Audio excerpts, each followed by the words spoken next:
जसं माणसांना वारसा हक्काने काही प्रॉपर्टी मिळते किंवा काही गोष्टी मिळतात. तसंच आपल्याला प्रोग्रामिंगमध्ये काही असं करता येतं का? तर तेच आज आपण बघणार आहोत. नमस्कार मित्रांनो. तर ऑब्जेक्ट ओरिएंटेड प्रोग्रामिंग पिलर्सच्या शेवटच्या भागात आज आपण बघणार आहे इनहेरिटन्स.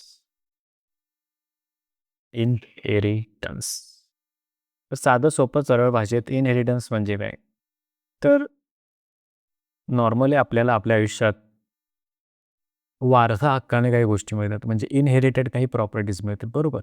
तर इनहेरिटन्स म्हणजे काय तर वारसा हक्काने मिळणाऱ्या गोष्टी. एका क्लासकडून दुसऱ्या क्लासला एक वारसा हक्काने ज्या काही गोष्टी मिळतात त्याला म्हणायचं इनहेरिटन्स. आता काय मिळू शकते जर प्रोग्रामिंगमध्ये एक क्लास असेल तर दुसऱ्या क्लासला तो काय देऊ शकतोय तर त्याचे ॲट्रिब्यूट्स, त्याचे जे काही ॲट्रिब्यूट्स आहेत म्हणजेच त्याचे व्हेरिएबल्स वगैरे जे काय असतील, ठीक आहे. आणि दुसरी गोष्ट ते काय देऊ शकते तर बिहेवियर, ठीक आहे. बिहेवियर म्हणजे काय तर त्या क्लासमधले मेथड्स, फंक्शन्स, ठीक आहे. तर एक क्लास दुसऱ्या क्लासला काय देऊ शकते तर त्याच्याकडे जे त्याचे ॲट्रिब्यूट्स आहेत, ठीक आहे. त्याचे ॲट्रिब्यूट्स आणि दुसरी गोष्ट म्हणजे बिहेवियर म्हणजे त्यातले मेथड्स. हे नॉर्मली जर आपण रिलेट केलं आपल्या रिअल लाईफमध्ये तर आपल्याला पण हेच मिळतंय. आपल्याला आपल्या वडिलोपार्जित किंवा परंपरेनुसार काही गोष्टी मिळतात तर काही ॲट्रिब्यूट्स मिळतात. म्हणजे काही गोष्टी अशा मिळतात जे काही प्रॉपर्टी काइंड ऑफ ॲट्रिब्यूट्स म्हणजे समजा गाडी मिळाली, कोणाला काही घर मिळतंय, कोणाला शेत मिळतंय, कोणाला काहीतरी व्यवसाय उद्योगधंदा मिळतोय. तर हे झाले ॲट्रिब्यूट्स. आणि बिहेवियर म्हणजे काय की बाबा नाही का आपण असं म्हणतो की पोरगं आईवर गेले, पोरगं बावर गेले, आजावर गेले, आजीवर गेले. तर ते म्हणजे बिहेवियर, वागणं त्याचं, ठीक आहे. तर आता आपण याचं एक एक्झाम्पल बघूया. तर आपण इथं काय केलं आहे की एक व्हेइकल नावाचा क्लास घेतला आहे, ठीक आहे. एक व्हेइकल नावाचा क्लास आहे. त्याच्यामध्ये एक स्टार्ट इंजिन नावाची मेथड आहे, ठीक आहे. स्टार्ट इंजिन नावाची मेथड आहे आणि बाय डिफॉल्ट मी असं कन्सिडर करतो की बाबा हा एक काहीतरी किती चाकं असणार माझ्या व्हेइकलला तर असं कन्सिडर केले 4 चाकं असणार. तर इथं तुम्ही 2, 3 तुम्हाला जे पाहिजे ते तुम्ही कन्सिडर करू शकता, ठीक आहे. आता वाहने आपल्याकडे भरपूर असतात की 3 चाकी असते, 2 चाकी असते, 4 चाकी असते, बरोबर. समजा आता मला काय करायचं तर माझ्या या प्रोजेक्टमध्ये मला एक कार नावाचा क्लास इंट्रोड्यूस करायचा आहे. तर मी तो सिम्पली काय करेन, तर आता मी काय केलं आहे, तर एक मी याच व्हेइकलपासून काय केला, तर एक कार क्लास केला. इथं बघा. तर हा काय करतोय कार क्लास, तर व्हेइकल ह्या क्लासला इनहेरिट करतोय. आता इनहेरिट केल्यामुळे काय झालं, ह्या क्लासचे जे काही पब्लिक गोष्टी होत्या लक्षात ठेवा, पब्लिक.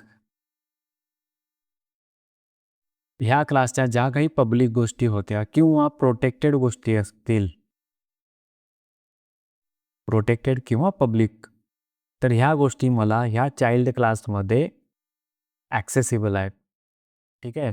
तर हा जो व्हेइकल क्लास आहे तो माझा इथे काय होतं पॅरेंट, ठीक आहे. आणि हा जो माझा कार क्लास आहे तो ॲक्ट होतो ॲज अ चाइल्ड, बरोबर. तर आता पॅरेंटकडून चाइल्डला काय मिळाले तर एक व्हील नावाचा प्रॉपर्टी मिळाली, ॲट्रिब्यूट मिळाले ॲक्सेस करायला. दुसरी मिळाली ती स्टार्ट इंजिन नावाची एक मेथड. तर आता ही ॲक्सेस कशी करायची, तर कुठे याचा यूज कसा होतोय तर ते एक एक ते पण आपण एक्झाम्पल बघूया. एका फंक्शनमध्ये याचा कॉल कसा होईल. तर आता इथं बघितलं तर काय करतोय मी, तर मी एक कारचा इन्स्टन्स बनवला, बरोबर. कारचा इन्स्टन्स बनवला आहे आणि त्याच्यावर मी कॉल केली मेथड स्टार्ट इंजिन, बरोबर. पण ही स्टार्ट इंजिन मेथड तर इथं नाहीच आहे. या कार क्लासमध्ये मला कुठंच दिसत नाही. इथे एक फक्त यूज टर्बो नावाची मेथड आहे. पण ही जी स्टार्ट इंजिन मेथड आहे ही या कारच्या पॅरेंटमध्ये आहे म्हणजेच माझ्या व्हेइकल क्लासमध्ये इथं आहे. मेन मेथड आहे. मी तर काय केलं आहे, तर एक क्लासचा इन्स्टन्स बनवला इथं, बरोबर. क्लासचा इन्स्टन्स बनवला.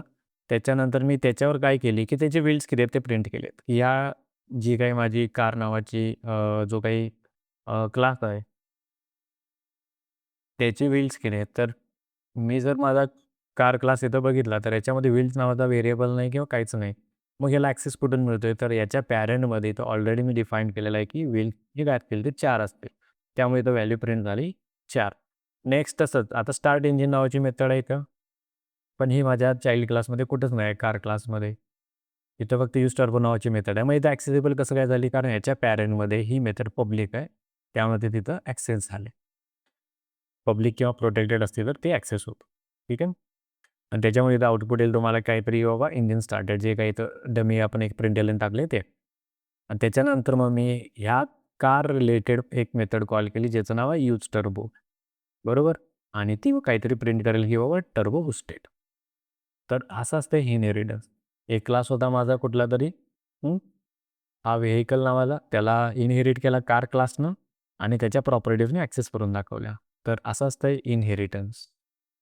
आता हे कुठल्या कुठल्या प्रॉपर्टीज ॲक्सेस होतात किंवा कुठल्या नाही होत याच्यासाठी असतात ॲक्सेस मॉडिफायर्स.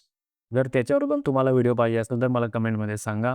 व्हिडिओ कसा वाटला नक्कीच कमेंट करा. अजून काय इम्प्रूव्हमेंट्स पाहिजेत ते नक्की सांगा. पुढील व्हिडिओ येईपर्यंत जय हिंद, जय महाराष्ट्र.